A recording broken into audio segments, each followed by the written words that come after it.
Jeshi la Polisi Kanda Maalum ya Dar es Salaam. Leo tarehe 28 mwezi wa 3 mwaka 2025 majira ya saa 7 na dakika 45 katika barabara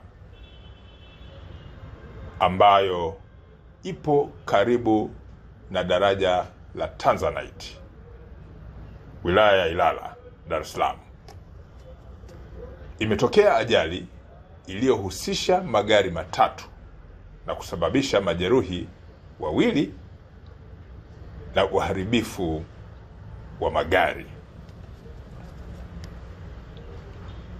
Ajali hiyo imetokea baada ya dereva wa gari lenye namba za usajili namba T 641 DRC aina ya Crown iliyokuwa inaendeshwa na dereva aliyefahamika kwa jina la Suleiman Feruza Jusa, akitokea maeneo ya Masaki akielekea kwenye mzunguko wa hospitali ya Aga Khan. Aligonga kingo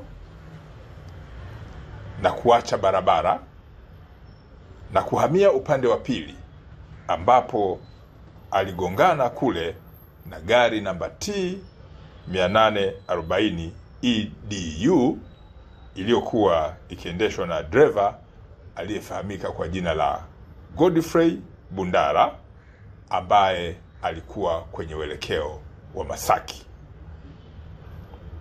Gari namba T 886 EDA aina ya Volkswagen iliyokuwa ikiendeshwa na dereva Markina Anderson pia iligongwa baada ya gari lile la dereva Yusa kugonga kingo na kuhamia upande wa pili.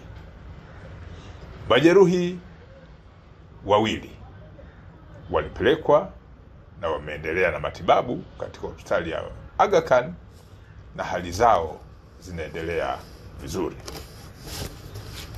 Chanzo cha ajali hii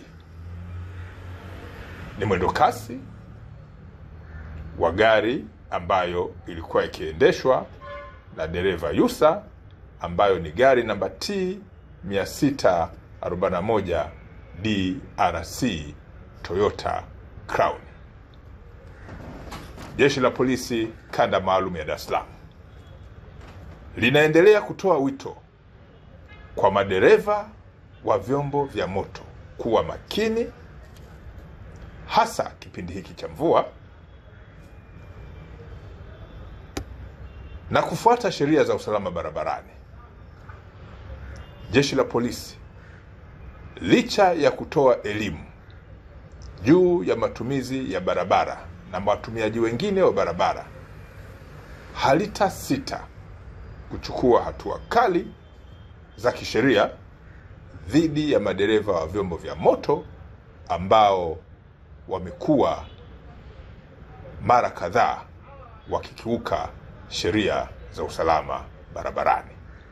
Narudia, Jeshi la Polisi Kanda Maalum ya Dar es Salaam, licha ya kutoa elimu, halitasita kuchukua hatua kali za kisheria dhidi ya madereva wa vyombo vya moto ambao wanaendesha vyombo hivyo bila kuzingatia sheria za usalama barabarani.